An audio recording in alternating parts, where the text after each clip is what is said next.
Hi, my name is Mark Ias. I serve as an elder in the Boston Church of Christ, and this video is entitled God Hears, We Wait. This is the fourth video in a series that was originally motivated by the pandemic lockdown as a devotional or encouragement. The first three videos dealt with the Assyrian invasion on the lands of Israel and some of the parallels that you could draw from that experience to help us in our current experience. This one only touches on that because some of the scriptures we will be referring to have that Assyrian invasion as a backdrop.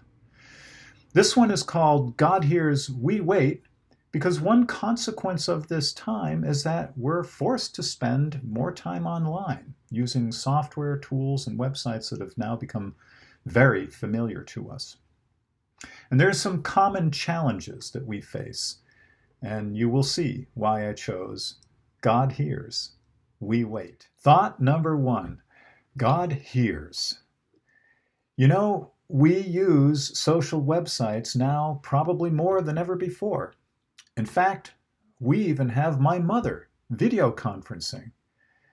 But I have a challenge with these social websites in that there can be a lot of information. Too much information, perhaps. I can sometimes, at my worst, feel like I'm in a big virtual room trying to shout a conversation across the room to somebody else who's trying to shout back. And all the while, there are a bunch of other people in this virtual crowded room trying to shout conversations to one another. And of course, the lengths to which we go to try to get attention are astounding. And so it made me wonder, how is it possible to pick out what's important in this din, in this chaos? And I'm not the only one that struggles with this. I'm going to refer to a couple of websites here. One is Pew Research, and there's a couple of quotes that are from people who were interviewed during this research. One quote goes like this: "Digital technologies have made it more difficult for me to stay on task and devote sustained attention. This interferes with my work productivity." And a second quote: "I can't seem to get my brain to calm down and focus. It's all over the place. I can't concentrate. I just start thinking about what I'm going to do next." And then from Omni Digit, this website title: "Social media noise is too much social, making you antisocial." And there are even professional marketing firms that have sites out there where they're trying to teach you how to rise above the social media noise in order to sell something. And even when doing video conferences, I find that you can't all talk at once, which in my family is a recipe for disaster because we always talk at once. So I further thought, with 7 billion people in the world, how do you possibly manage this so you could have meaningful conversation? But a further question: how could God possibly hear each one of us? And my original thought was, God hears. I want to read a passage from Isaiah 59, verse 1 and 2, and I'm going to cut it off. But here's the passage. "Indeed, the Lord's hand is not too short to save, and his ear is not too deaf to hear. But your iniquities have built barriers between you and your God." Now I cut the passage off there because even though the writer is going on to make a different point, the basis of his point, the assumption on which he's going to make his point, is something that he expresses first, and he does it in a negative tone to emphasize his point. And his point is, God's hand can reach you. God's ear can hear you. He seems to say that's a foregone conclusion, and so let's go on with the rest of my argument. Interestingly, it's not just religious people that God can hear. In Isaiah 39, we see an example about the Assyrian invasion. And Hezekiah is making a plea to Isaiah the prophet. And I'm now in Isaiah 37, verse 4. Hezekiah says, "Perhaps Yahweh, your God, will hear all the words of the Rabshakeh, whom his master the king of Assyria sent to mock the living God, and will rebuke him for the words that Yahweh your God has heard. Therefore offer a prayer for the surviving remnant." And the response comes in verse 5 and 6. "So the servants of King Hezekiah went to Isaiah, who said to them, 'Tell your master this. The Lord says, don't be afraid because of the words you've heard, which the king of Assyria's attendants have blasphemed me with.'" Now, I want you to notice that response. Not only did God hear Hezekiah's words, but God apparently heard the Rabshakeh's words. But note further, not only did he hear the words, but he heard the intent of the king of Assyria. And he heard Hezekiah and Hezekiah's people's fears. God's not just hearing, he's paying attention. And we're going to read further from Psalms, two places, Psalm 17, verse 6 and Psalm 77, verse 1. And they say this, Psalm 17, "I call on you, God, because you will answer me. Listen closely to me, hear what I say." In Psalm 77, "I cry aloud to God, and he will hear me."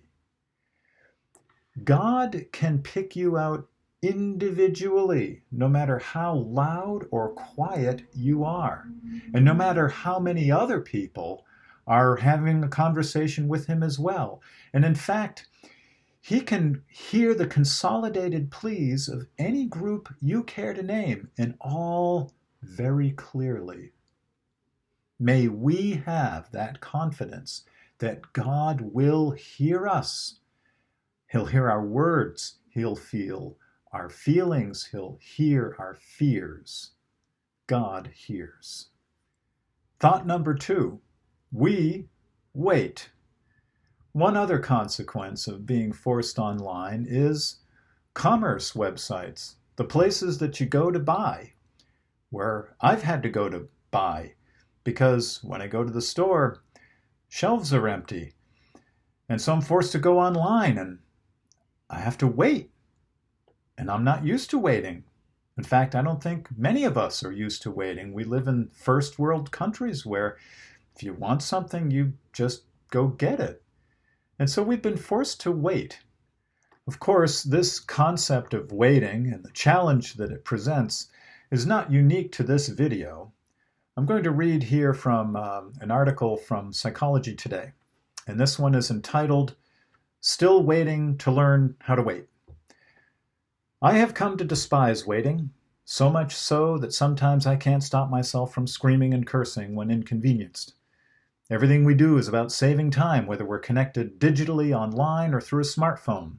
But sometimes hurrying through life can be actually quite debilitating. Think about it. Most traffic accidents are a result of speeding drivers, while fad diets remain popular because people can't seem to commit to a long-term healthy goal. And oh, Romeo, had he just waited for that telegram from Friar Lawrence to arrive, he and Juliet might have been sipping umbrella drinks on a beach somewhere instead of being dead." Dr. David Epstein believes that good things come to those who wait. "Waiting's great for creativity," he writes. "When people are struggling to solve a problem, the more time they have, the more creative they become." Furthermore, how do you convince this same generation, the one that grew up listening to adages such as, "Don't just sit around and wait," or "You have to act quickly, otherwise opportunities will pass you by," that good things will come to those who wait, when it feels like everyone else is speeding ahead? And lastly, how do you know or convince yourself that something good is really on its way? Let's read a few Bible passages about this concept of waiting. And these passages progress through a little bit of that history around the Assyrian and some other invasions. And the first passage we're going to read is from Micah. Now, Micah in chapter 5 had talked about being protected from the Assyrians. We're reading now from Micah chapter 7, verse 7, and it says this, "But I will look to the Lord. I will wait for the God of my salvation. My God will hear me." Now what's interesting is, after that, the Assyrians did come and take over the northern half of the Israelite kingdoms. But then we have some writing from Habakkuk, who wrote before the southern half, where we would find Jerusalem was invaded and taken over. And this is Habakkuk 3:16. "Now I must quietly wait for the day of distress to come against the people invading us." And then what happened? Well, then what happened is eventually the southern kingdom was also overtaken. And so you could think, well, where is God in all of this? And the question would be, are you still waiting? And so here's a very instructive passage written in the book of Lamentations, also chapter 3. Lamentations was written by Jeremiah probably after all of these invasions had happened. And it says this in verse 25, "The Lord is good to those who wait for him, to the person who seeks him. It is good to wait quietly for deliverance from the Lord." And so you could think to yourself, Jeremiah, where have you been? We've been taken over. We've been wiped out. And yet Jeremiah is still talking about waiting. And you see, that's the conundrum with talking about waiting. If I give you the answer, if I tell you what's going to happen, then you're no longer waiting. Waiting, in some other translations, seems to be synonymous with the idea of hoping. And hope needs to be built on God and your faith in God. And so, for now, I think we're being taught to wait, not just for online goods, but for many of us to wait for this lockdown to be over. And the question is, will you wait? Will you wait in hope? Will you wait with me? God hears, we wait.